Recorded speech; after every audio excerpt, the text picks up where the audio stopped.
राजस्थान है वो वीरता के लिए नहीं, प्रेम के लिए भी प्रसिद्ध रहा। प्रेम और वीरता की ये भूमि इसी की कहानी है। राजस्थान में प्रेम और वीरता दोनों के लिए राजस्थान प्रसिद्ध रहा है, लेकिन उसमें एक तरफा प्रेम की कहानी मैं आपको सुनाने जा रहा हूँ। इसमें एक तरफा प्रेम होता है, दोनों तरफ से नहीं होता। दिल्ली भारत का केंद्र, और दिल्ली पर उस वक्त खिलजी वंश का शासन था। 1290 से 1330 के बीच खिलजियों का यहाँ पर शासन रहा, और इस वक्त वहाँ का दिल्ली शासक अलाउद्दीन खिलजी था। तो अलाउद्दीन खिलजी का उस वक्त गुजरात अभियान चल रहा था, और उसके सेनापति जालोर से होकर गुजरात अभियान पर जा रहे थे। तो उन्होंने वहाँ के सोनगरा चौहान शासक कानड़देव से रास्ता मांगा, लेकिन कानड़देव ने ये कह के मना कर दिया कि आप विदेशी हो और हमारे देश को नष्ट कर रहे हो, हम आपको रास्ता नहीं दे सकते। तो यहाँ से जो खिलजी के जो सेनापति होते हैं वो दूसरे रास्ते से गुजरात चले जाते हैं और सोमनाथ मंदिर को नष्ट कर देते हैं। लेकिन जब इस बात की जानकारी जालोर के शासक कानड़देव को पता चलती है, तो वो वापस आती खिलजी की सेना पर आक्रमण कर देता है। खिलजी और जालोर के शासक कानड़देव चौहान की सेना में युद्ध होता है, और इस युद्ध में कानड़देव की सेना विजयी। इस बात की खबर जब अलाउद्दीन खिलजी को लगती है, तो अलाउद्दीन खिलजी भड़क उठता है और वो अपनी सेना की एक टुकड़ी के साथ जालोर भेज देता है। जालोर सेना पहुंचती है, लेकिन एक मुस्लिम जो सेनापति था उसने कुशलतापूर्वक वहाँ पर संधि का जो प्रस्ताव था वो कानड़देव के सामने रख दिया, और कानड़देव को दिल्ली भेज दिया। कानड़देव अपने पुत्र वीरमदेव चौहान के साथ दिल्ली पहुँच जाता है। तो जो कानड़देव चौहान होता है वो अपने बेटे के साथ दिल्ली पहुँच जाता है। उसका बेटा वीरमदेव चौहान, उस वक्त वीरमदेव चौहान की जो कीर्ति थी वो पूरे क्षेत्र में फैल चुकी थी, और कुश्ती युद्ध में उसका कोई जवाब नहीं था। वो एक वीर बलवान था, और उसकी कीर्ति पूरे राजस्थान में ही नहीं, हर जगह दिल्ली में भी फैल चुकी थी। जब वो वहाँ पर पहुँचा तो इस बात की खबर अलाउद्दीन खिलजी की इकलौती पुत्री फिरोजा को भी बताया, और जब उसने पहली बार जब उसको देखा वीरमदेव को, तो और उसे उसी वक्त जो वीरमदेव था उससे प्रेम हो गया, और धीरे धीरे उसका जो वीरमदेव के प्रति जो प्रेम था वो बढ़ता गया, और उसने ये बात अपने पिता अलाउद्दीन खिलजी को बताई।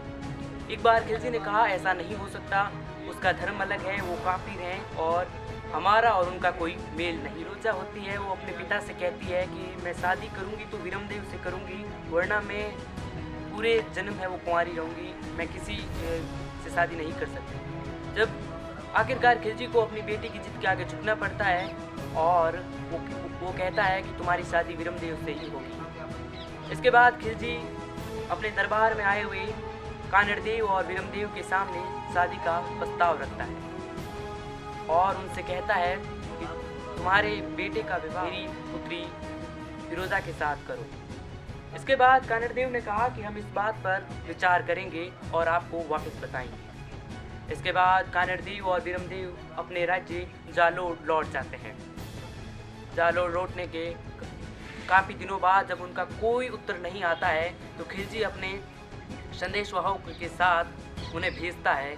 तो वहाँ पर जो कानड़देव था उसने यही कहा कि हम ना तो आज करेंगे ना कल करेंगे, हमारा धर्म और जो कुल है वो अलग है, और हम अपनी धर्म और कुल की मर्यादा को त्याग नहीं सकते, अर्थात हम अपने बेटे का विवाह है वो खिलजी की बेटी के साथ नहीं कर सकते। जब इस बात की खबर जब वो संदेशवाहक होता है वो जाकर खिलजी को ये खबर सुनाता है, तो खिलजी आग बबूला हो उठता है और वो जालोर पर आक्रमण करने की ठान लेता है। लेकिन इसी बीच कहा जाता है कि जो खिलजी की बेटी थी फिरोजा, वो अपने पिता से कहती है कि आप जालोर पर आक्रमण मत करो, मैं उन्हें मनाऊंगी, और वो खुद जालोर जाती है। लेकिन कहा जाता है कि जो वीरमदेव था उसने फिरोजा से मिलने से ही इनकार कर दिया, और इसके बाद फिरोजा निराश होकर वापस दिल्ली लौट जाती है। इसके बाद फिरोजा अपनी थाई माँ को वहाँ पर जालोर भेजती है, और थाई माँ से जब वीरमदेव मिलता है तो वीरमदेव ये कहकर उसका प्रस्ताव ठुकरा देता है कि और इसी बीच कहता है कि मैं अपने कुल और धर्म की मर्यादा है वो नहीं त्याग सकता। और इसी बीच एक जो दोहा है वो भी काफ़ी प्रसिद्ध माना जाता है कि मामो लाजे भाटियाँ कुल लाजे चौहान, कि मामो लाजे भाटियाँ कुल लाजे चौहान, जे में परणु तुर्कणी, कि जे में परणु तुर्कणी चे पश्चिम उगे भान।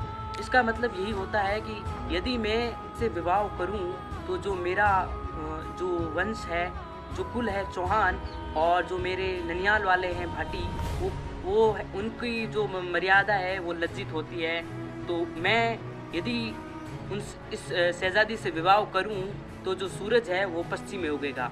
अर्थात वीरमदेव ने प्रस्ताव है वो ठुकरा दिया। इसके बाद युद्ध होना निश्चित था और अलाउद्दीन अपनी सेना के साथ जालोर पर आक्रमण कर देता है। तो खिलजी की जो सेना होती है वो जालोर की तरफ बढ़ जाती है, लेकिन इसी बीच जो फिरोज़ा होती है वो उस दासियों को युद्ध भूमि में भेजती है और वो कहती है कि वो जो जिंदा तो है वो मुझे मिल नहीं सका, लेकिन आप उसका सर है वो मुझे लाकर देना।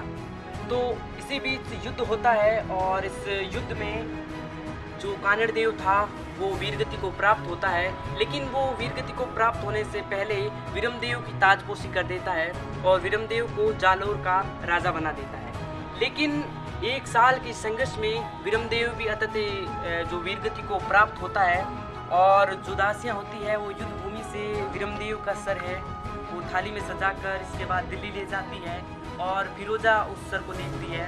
तो ये किंवदंती है कि जो सर था वो थाली से इधर उधर घूम जाता है, अर्थात जो फिरोजा होती है सर के सामने देखती है तो वो दूसरी तरफ घूम जाता है, अर्थात वो सर है उसे दिख नहीं पाता।